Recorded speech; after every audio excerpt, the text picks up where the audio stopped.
cost of living is front of mind for New Zealanders right now, and it's front of mind for us as their government. We've continually looked at ways that we can ease the pressures that New Zealanders are facing, and we know one of the biggest costs they face is childcare. Yeah, how does this offering compare to, you think, what the National Party is offering here at the moment? Two clear differences between the offering here from the Labor government. One is we know that this will make a significant difference. Over 50% of families eligible for significant weekly support around childcare. The second reason this is better than a tax cut, not only is it more generous, it will not be inflationary, thereby not making the problem worse. It's also worth contrasting. You heard me share today a few figures. For a family, two parents working, getting roughly $26 an hour, $250 a week in support. Contrast that with tax cuts, which in some cases for workers will be as low as just over $2 a week. It's a big difference. There's a lot of increasing costs around obviously sort of transport and other measures that you can target for cost of living. Specifically, why childcare? Childcare is one of the biggest costs that families face, particularly when they have young children. So this is a subsidy that will support over 50% of families at an increased rate than what we had previously. Of course, it makes a difference for those both with kids in early childhood, but also those who may need school holiday care or after-hours care. But what about those New Zealanders who don't have families, who are still struggling, who are looking at this and saying, what's in it for me? I don't have anything and I'm really finding it tough. Keep in mind, this is one of a suite of measures that we've focused on as a government.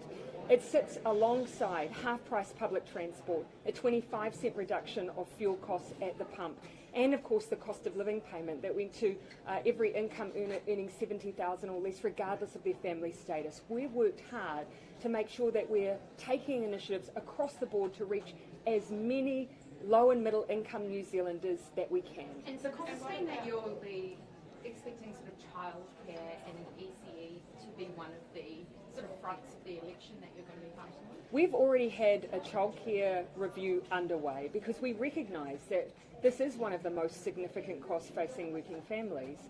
We've pulled this part out of that review and we've sped it up because we see it as being incredibly important in these tough times to support families in a targeted way as much as we can. What about beneficiary families who don't necessarily need the childcare subsidies? I think important to keep in mind that here, those families who may be receiving government support, if they are in study or training, can access this support, this subsidy.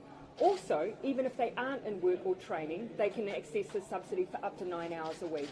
So actually it reaches a vast number of potential families.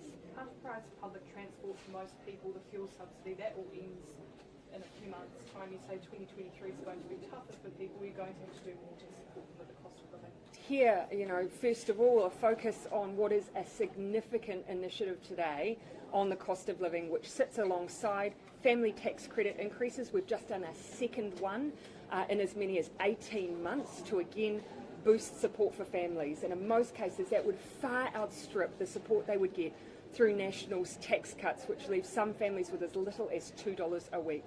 Half-price public transport and fuel, of course, and we've said that we will continue assessing what more could and should be done to support our families. Why do you say 2023 is going to be tougher? Oh, just because you look at the global predictions coming out of the likes of the IMF, they're all predicting a slow in economic growth. And of course, it's very difficult to estimate what's going to happen with some of our major global trading partners, the likes of China. We are prepared though. And one point I'd make here clearly, New Zealanders only need to look at our record in times of economic difficulty to see the strong foundations that we have built. That will stand us in good stead in 2023. It also puts us in the best possible position to take on whatever internationally comes our way. Why not fees-free early childhood? Just making it free across the board. Well, of course, already we have 20 hours free for those 3 and up, and that's a significant policy for New Zealanders. Making it free across the board is billions of dollars.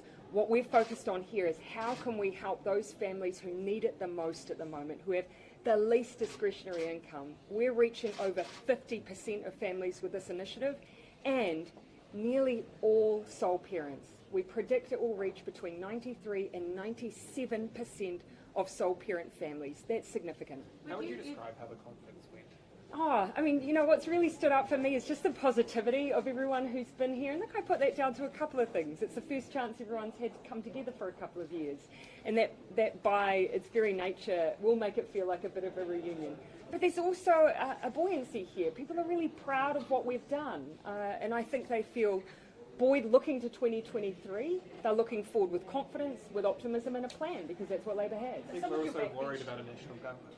Oh, well, that's a constant emotion for Labor parties. Are some of your backbench MPs feeling positive? I mean, going into the 2023 election, you're going to lose some of them. Oh, I would say that yes, they are. Look, regardless of the party vote that you have when you come into government, there is always change. We always have retirements. We will always have changes in seats and the way they're allocated. Every MP who's come in and the whole time I've known is always prepared for both the expected and unexpected. But I would say that our caucus remains entirely optimistic and confident because of the plan we have for 2023. You've said before that back to childcare, that sort of blue skies thinking is expanding childcare to universally. I was asked to every family, something that you would like to do and something that you would hope to be. There's a number of things that if there were no limitation on our budgets, that of course as a government we would like to do. And you know, as a Labor government, making sure that education is more accessible is one of them. This is one way that we can do that though. We already have, for those aged 3+, roughly 3/4 of our population accessing early childhood education. We want to make that number greater, and that's what this policy is all about. And obviously the fuel tax is scheduled to go back on in January, and a lot of people may have been expecting to see that today. Does that mean that the fuel tax is 100% going back on? Cabinet has made no decisions at this point over those initiatives that we've expanded out till the end of January. That includes the fuel tax reduction, and of course half-price public transport. And that's simply because we're continuing to assess what is happening with oil prices. Do want to of course just reinforce that our plans with public transport already are to make sure those on lowest incomes, those who carry a community services card, will continue to get half-price public transport. That is already policy. What do you say to your supporters who are a little bit nervous about next year's election? You know, from what I know of our supporters, they are always ready to face an election, to do it with confidence, to do it with optimism, because they believe, and I believe, that Labor is the government that has the experience, the team and the plan to take us through whatever comes in 2023. Yeah, no, maybe don't ask them. Ask them. Okay, well, maybe just a couple more on this one. Mr. Robertson used "We've got this," and you said "Bring it on." Yeah. What's the election slogan? Oh, we haven't quite workshopped that one, but thank you for raising that. We've got a live audience here to test a couple of lines, but no, that's not something that we've been working on at this stage. We're still governing. There has been a lot of talk about the national alternative over the last 3 days. Is relentless positivity dead? No, not at all. I'd still like to think that you'll see exactly the same approach that I've always taken to politics in the way I talk about the opposition. It's all about the straight policy contrast. But we've got to remind people that it is ultimately a choice between the Labor government that they know and have experienced in the last 5 years versus a plan which we've actually seen modelled recently in the UK and how damaging that has been to that economy. I think it's our job to draw that contrast, particularly in an election year. Is calling the opposition leader Liz Luxon a straight policy contrast? Oh, look, I'm sure the Minister of Finance is always happy to stand by his statements. Yeah. Oh, look, I stand by the approach that we've taken to politics over the last 5 years. And I do believe that we have modelled doing politics differently. And again, we'll carry that through to 2023. All right, last couple of questions. Be looking at those measures such as the fuel tax and half-price public. As close as we can to, of course, when scheduled to lift. And that's just so we can take into account the environment at the time and the prices at the time. Those are very expensive though. How can we afford to Sorry, those two, especially the fuel tax. Yep. It's very expensive. And we have to, and of course we factor that in with every decision. All right, last two.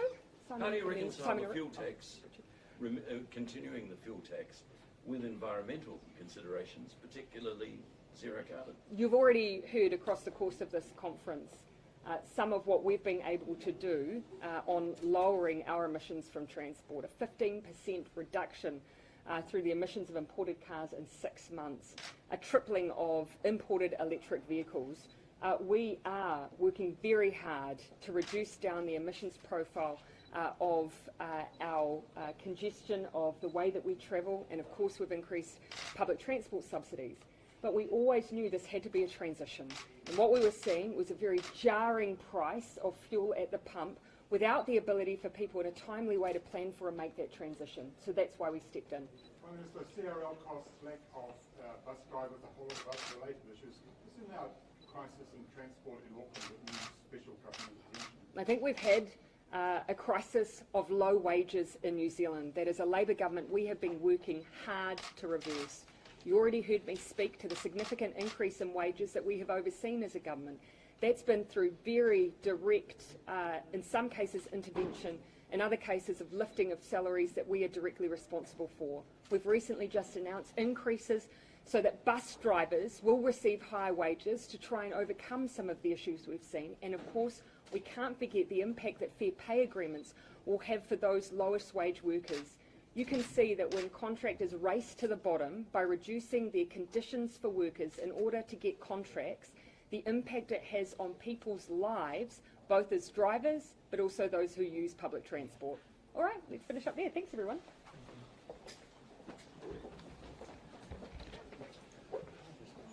Yeah.